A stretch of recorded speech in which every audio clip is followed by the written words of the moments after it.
Today I'm going to be talking about the Apple event that is coming on May the 7th, and what we realistically need from this event is some new iPad software. Now obviously this event is very much focused on iPads. Now we can tell by this just by some of the designs of this new event. Tim Cook saying, jot it down with your pencils. This is obviously very much focused towards the Apple iPad. And yeah, we can tell that it's going to be something to do with the iPad, to do with art, to do with, the iPad being basically a creativity machine. Now, the iPad recently has been under a lot of fire, For the past 2 years, we've been on the same M2 chip, and I kind of think we need more out of the iPad than just, a design upgrade, a hardware upgrade. We need something that's going to be more like a software upgrade. Now, it does kind of boggle me that they're doing this a month before WWDC, which kind of does scare me a little bit because it does mean that we could potentially not be getting certain software, which kind of does scare me because if this is just another load of hardware that we've waited 2 years for, I am going to be disappointed.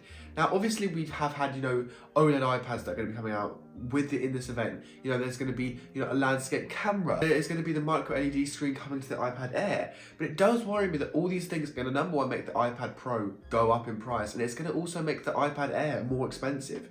Now, when the iPad first came out, it started at $499, which in today's, money is kind of insane. You can only get an iPad mini for this price, and the iPad Air is just around that price range. And the iPad Air is meant to be the cheap iPad, but it doesn't start cheap.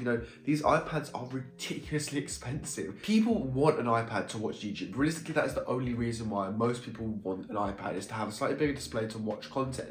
You do get the people that want to use their, iPad as a laptop, and you get the people that want to use the iPad as a creativity machine. But most people, an iPad is just a filler device.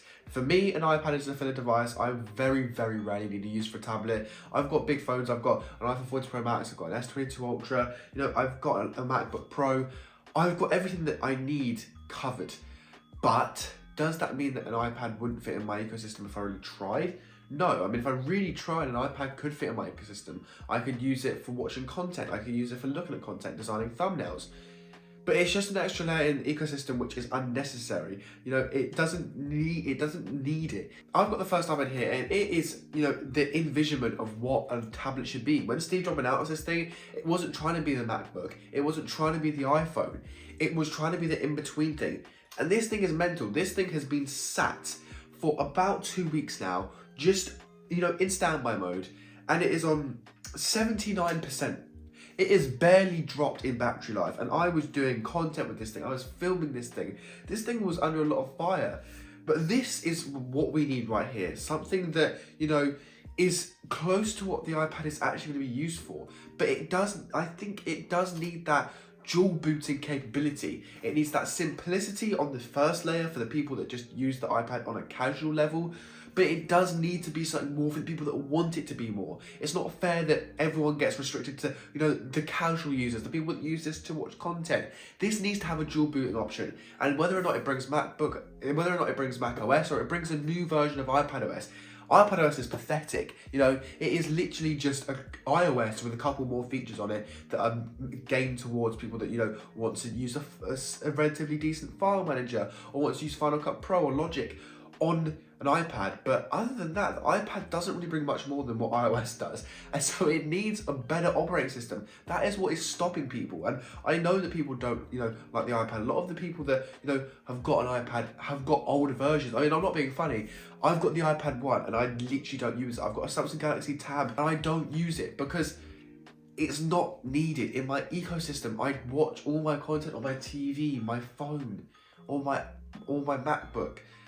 The iPad is so useless nowadays, and most people will just keep their tablets for years. The iPad is a champion when it comes to, longevity. I mean, a lot of people will keep their 2018, 2017, even 2014, iPads, because for most people, these iPads are just big screens. And I think that if Apple really want to make the iPad be a serious machine, they need to just upgrade the software. And, with everything being said, if all this new hardware is fantastic, but the software experience isn't great, then what are we going to do? What is going to be the next option for iPad? Is this thing actually going to just start at ridiculous prices and be more expensive than the MacBook for basically iOS?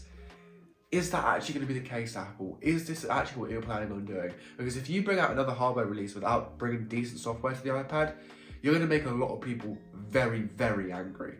So I'd be careful with what you do, Apple, especially a month before WWDC. You need to make sure you are packing something insane for this iPad. Now, the iPad itself, you know, the design, the features, the hardware, everything to do with the hardware is fantastic. The display is brilliant, and now we're going to be possibly getting a 13-inch iPad. I think that'd be fantastic. And it's fantastic for the people that, you know, want to draw with it, bringing a matte display to it. You know, the Apple Pencil being fantastic, low latency. But if you're not bringing the software for people that want to make their iPad into a MacBook, you're not going to be able to get that demographic. When Apple, you know, designed the iPad Pro, for some reason all their marketing was trying to make it into a computer. Now that marketing has very much, you know, died down. It's not trying to be a computer as much. But that is still in Apple's ways. They still try and push to you that this thing could be a computer, which it's never going to be. It's never going to be able to be a MacBook unless they make it so that iPads can actually have some type of software that is decent. Now, I understand why Apple have done this. It could cannibalize their MacBook sales. But do not try and advertise the iPad as being a MacBook killer if you're not going to give it proper software. But I guess we'll have to wait and see. I will be covering this event as soon as it happens. And as soon as, if it gets, you know, if the iPad Pro actually becomes decent, I will review it and I will happily swallow all my words. But I just don't think that's going to happen at all. But if you did enjoy this video, please make sure to like and subscribe. It's been Harry. I'm out. Peace.